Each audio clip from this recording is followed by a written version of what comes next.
Howdy folks, I'm Rad Radioactive 4, ruthlessly ruling over rebellious rhinos. I'm Amber. Here are more rebellious rhinos for us to rule over. Apparently Amber has decided that my rant is now going to be a cryptid of its own. You told me to put it on the cryptids list, so I did what you said. Alright, well let's get started. Alright folks, and our first letter is titled, Am I a Jerk for Being Upset That My Husband Lied About Me to His Family to Protect Himself? My husband, a 35-year-old male, recently lied to his sister in a way that made me look bad just to avoid taking responsibility for himself, and I'm really struggling with how to feel about it. We moved to a new place not long ago and left some furniture behind because it did not fit in the new house. We plan to either sell it to the buyers of our old house or post it online. Well, one day his sister messaged asking if we were leaving any of the furniture behind, and she said that there was a piece that she really liked and asked if she could have it. My husband did not give her a clear answer, but said something along the lines of, no. And she responded saying that she thought that we were just leaving the furniture there. After that, his other sister and their mom started pressuring him to give her the piece. Well, he complained to me for days about how annoying it was and said that he wanted to sell the furniture because we had paid a lot for it and it was still in great condition. We agreed to post it for sale online and I went ahead and listed it online. Well, a couple of days later, his sister saw the listing and called him out. Instead of explaining the situation honestly, he told her that I posted it and that I was not aware of the previous conversation. She pushed back and said that they definitely knew that I knew what was going on. He did not defend me or clear anything up. He just told her, well, I want you to have the furniture. I found out about this days later when his mom, with a passive-aggressive tone, said something like, so you tried to sell the furniture. I told her that it was a joint decision. She basically dismissed what I said and gave me a aha kind of reply. I asked my husband if he had told them that I did it behind his back, and he said no. But I had a gut feeling, so I looked at the messages between him and his sister. Sure enough, he had blamed it all on me. I confronted him and I was really upset. I raised my voice and he immediately got mad at me for going through his phone. He then said something like, my family already doesn't like you, so what's the big deal? That honestly shocked me. No one has ever told me that his family had an issue with me. But now I'm wondering if they have been blaming me for his distance. They constantly complain that he does not visit enough, does not buy gifts for the kids, and so on. I always feel like nothing he does is enough for them. When I told him that I was hurt by the lie, he said that I was a narcissist for caring how I looked to his family. That really threw me off, and now I'm questioning myself. So, am I the jerk for being upset that he lied about me? Is it narcissistic to care about how I'm being perceived when I'm not even the one who caused the issue? Alright folks, what do you think? Absolutely not the jerk. In OP, I would reevaluate this relationship. It is not okay what he's doing here, throwing you under the bus so that he can get what he wants. It might... A scapegoat. Scapegoat. It is not narcissistic to not want to be blamed for things that are not your fault. Yeah. I think his accusations here are, he's basically telling on himself in a lot of ways. Yeah. Well, it shows you how little he cares about you and how you're regarded. He's willing to make his family hate you so that he doesn't have to be the bad guy. Well, I think OP should ask himself from here, what other things has he skewed the truth on to make OP disliked it, from his family, right? Mm-hmm. Because I guarantee the reason why the family doesn't like OP, if they really don't like him, we already know that he's not a reliable individual and will lie, is that he has said things to the family and it's basically made them dislike OP. Like if he's like, oh, I would love to come and visit you, but my wife says no, or oh, I would love to buy the kids a gift, but my wife says that we can't afford it right now, or any number of things, right? Like, this is probably just the tip of the iceberg, and I would not be surprised if he has an elaborate system of lies that he's been telling the family. And I think that OP isn't being narcissistic. They just want to set the record straight, right? Exactly. That's my guess too. Or that's how I read it too, is that OP just doesn't want to be unfairly blamed for something they didn't do. Yeah. But let me know what you folks think. So anyhow, take care and good luck. And Finicky Fat Girl says, not the jerk. You want to find out the whole truth? Just bring it up at a family dinner. If it's going to get messy, no matter what, at least you'll all be in one place to hear everything from the horse's mouths. And Jabba062 says, yep, so Mark apparently was too much of a coward to tell you that he wanted to sell the furniture instead of giving it to you, and was more than happy to let you think that it was my decision. That's led me to wonder which of his other decisions has let me take the blame for it behind my back. To be perfectly clear, Mark was 100% part of the decision to list the furniture for sale. I may have posted the listing, but it was because he didn't want to give you the piece, and he complained to me for days about you constantly asking for it. What do you think of the bringing it up at dinner? I mean, I think it all depends on what route OP wants to go here. Like, that's really, like, first of all, evaluate whether you want to stay in this relationship. Yeah. That's kind of like like, I certainly think the record needs to be cleared, and but I don't know if family dinner is the best way to do it. Like, it could be entertaining, but it's gonna probably shatter everything. Yeah. And Lazuli Rose says, bonus points if she has any text for proof. And OP replies, I do have texts as proof. Well, good for OP. They're going to need that. And any alternative, 2667 says, do you have any children? And OP replies, no, we don't. We were planning to start trying soon enough, though. Well, maybe now is the time to reconsider that plan. Mm-hmm. And Flaky Can 497 says, do you have any kids with this human? Because he will raise your kids to hate you just like he does. He does not like you. He talks about you behind your back and blames things on you because he's spineless. On top of that, he's also gaslighting you. Run. I mean, I think that's a really important point right there, is that he will be like, oh, well, I would, but your mom says no. Mm-hmm. And it would be a nonstop, OP always being thrown on the bus. But, yeah. And OP replies, we don't have any kids, but we were planning to. He hates his own mom, saying that she was always so negative and depressed all her life.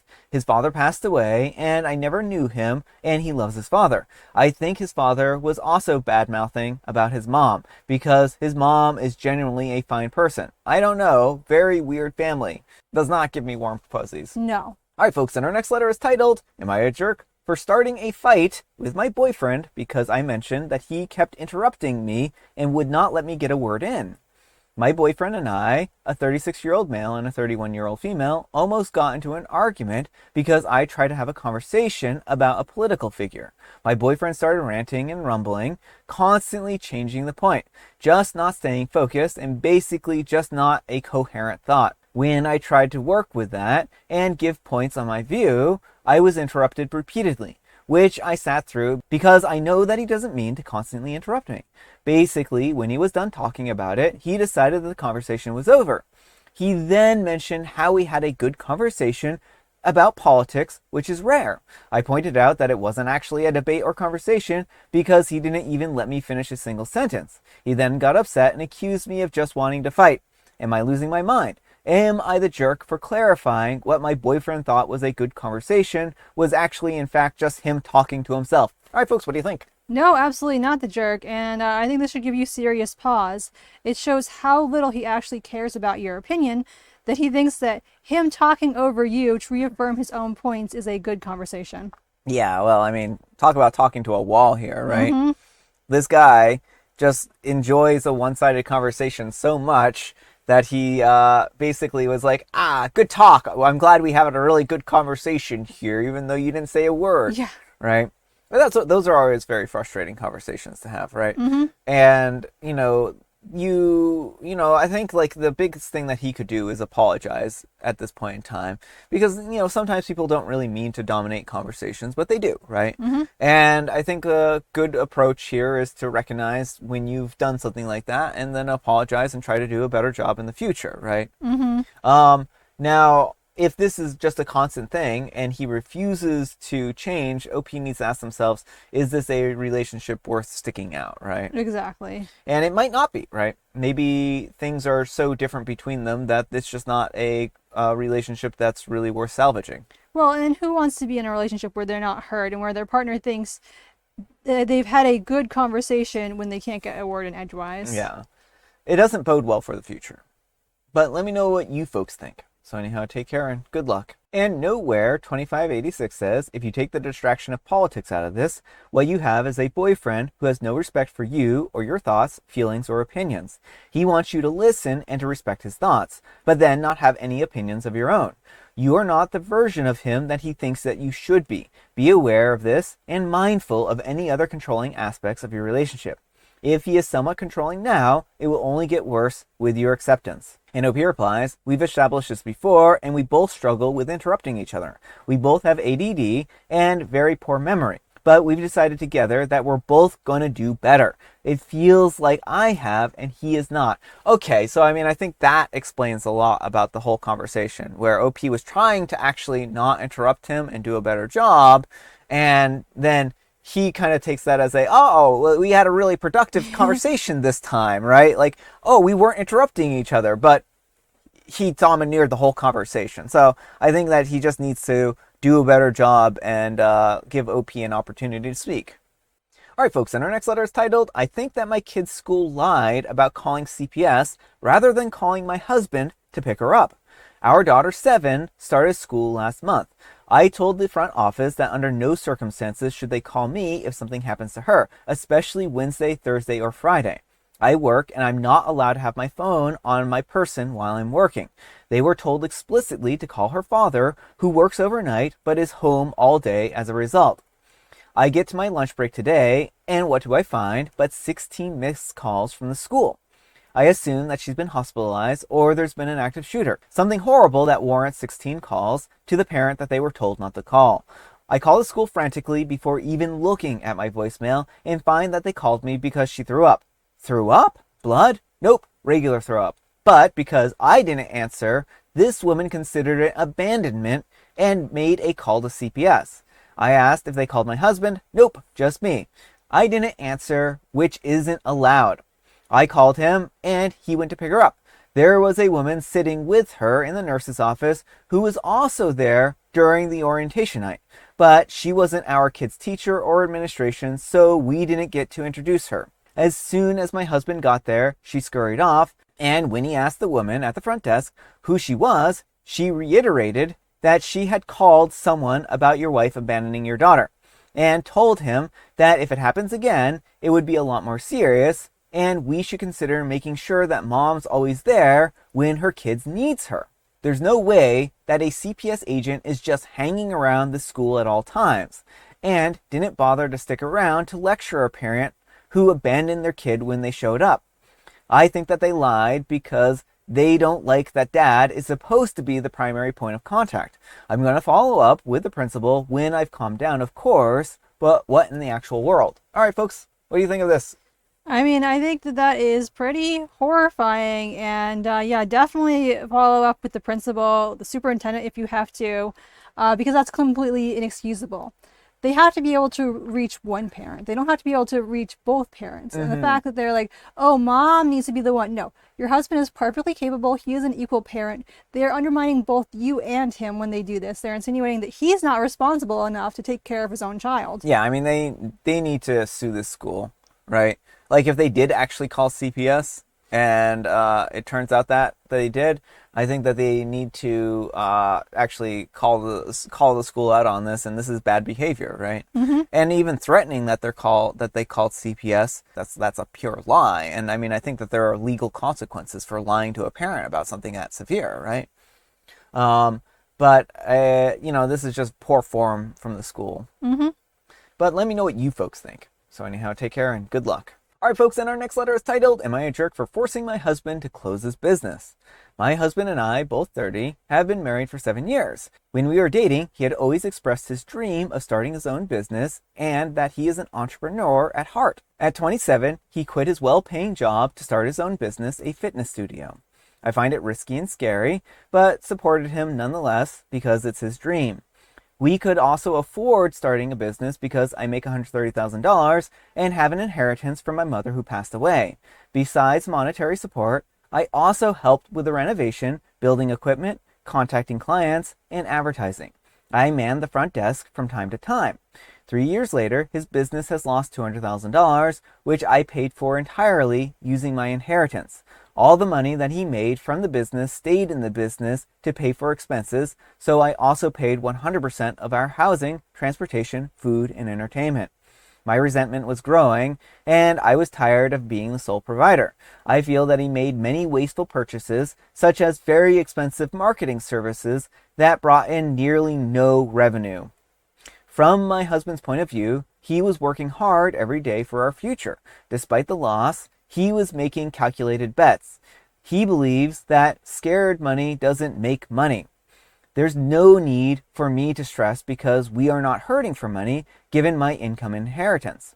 He finds his business a tremendous source of pride and joy, seeing many clients who love the gym and continue to come back. He's made friends with his coaches and clients. The gym is his sanctuary. Well, 5 months ago, we agreed that I will no longer chip in anymore for the business, and he would find a job so that he can start contributing to the family, and he will use his income to support his business. Well, fast forward today, and he hasn't found a job yet. He's also maxed out his business credit card, and now the business is $40,000 in debt. I was furious. I finally requested that he must close his business within a month or two, and this is the only way that he will start looking for a job seriously. Am I the jerk for forcing my husband to close his business? All right, folks, what do you think? No, I don't think Opie's the jerk. I mean, I think he has had a long time to get things in order, and it just hasn't worked out. Like, it's unfortunate, but Opie has given her all. She's used her money, her time, her energy to try and help him make it successful. Has suggested he make changes so that they're not investing so much money into it that they can't recoup. And he seems unconcerned, entirely unconcerned that it's just hemorrhaging money. What is he spending money on? That's what I want to know here. Does he have like a full staff or something like that? Like, the only way I could possibly see him actually spending $40,000 in this amount of time for a gym, which basically should operate itself, right? Like, he shouldn't be buying $40,000 worth of equipment. He shouldn't be buying $40,000 worth of utilities. Is if he is literally spending it on staff and stuff like that, right? Now, the thing is that I understand that, like, maybe he needs somebody to staff the front desk or something like that, but why isn't he doing that, right? Why isn't he cutting the costs of the business? What is he doing to make this business profitable? And how is he not covering any of the expenses that are popping up here? This just doesn't make any sense to me. I don't think that he's ever sat down with a spreadsheet and taken a look at his finances and seen where the income is going, right? Well, I think he's just so unconcerned because OP always has more money and more money, and he just wants to keep using that forever, but the money doesn't last forever. Inheritances dry up. And it's really unfortunate that he is so unconcerned with his partner's well-being. He doesn't care if he sinks them as long as he gets to keep running his gym. Yeah, and the thing is this, right? Scared money doesn't make money. Like, that, you know what doesn't make money? Burning a barrel of money. That money was probably not scared to be burned, but it sure did not bring you any additional income, right? I don't know. I think that this guy really, really just needs to take a step back. And if he really wants to keep this business, then he needs to actually make cuts and have the bare minimum that he needs to make the gym actually profitable. And that might require more work out of him. Maybe he's going to have to work even harder to, man the front desk and, make sure that he can keep track of the accounts and everything like that by himself. But he's going to be his cheapest employee at the end of the day.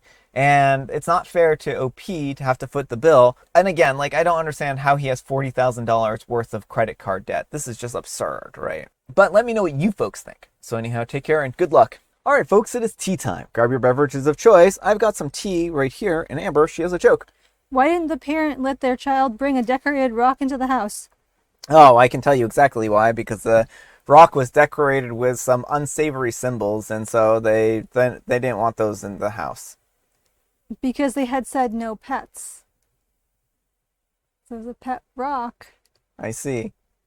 And it's Collect Rocks Day, and also National Cinnamon Raisin Bread Day. I have a rock right here. It's a little tiny pebble. So you too can have a rock. You can have this rock if you send me like $10 in shipping and handling. I'll send it to you. You'll probably lose more in shipping, given how high shipping prices are right now. Yeah, shipping prices, I don't know. You would have to cover all shipping. I can't quote you what the shipping costs are, especially if it's like international or something like that, right? If it's international, I don't even want to know. one main rock. And I have a special guest tea. I have the chocolate tea today. Alright folks, that's all the time we have for today. Thank you so much for watching. Happy Terrific Tuesday, spelled T-W-O. Amber, we need some kind of moral advice on our guidance, so please have it a hodgepodge for Hodgepodge Tuesday.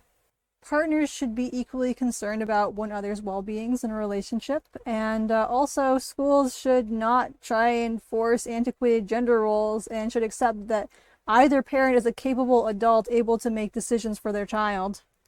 Yes, but little did we actually know that the reason why they didn't want the dad coming to the school is because he's literally a tiger. And so that's why. They're afraid because of tigers and the bad reputation that tigers have for some reason. But thanks so much for watching, and we'll see you all tomorrow. Bye! Bye!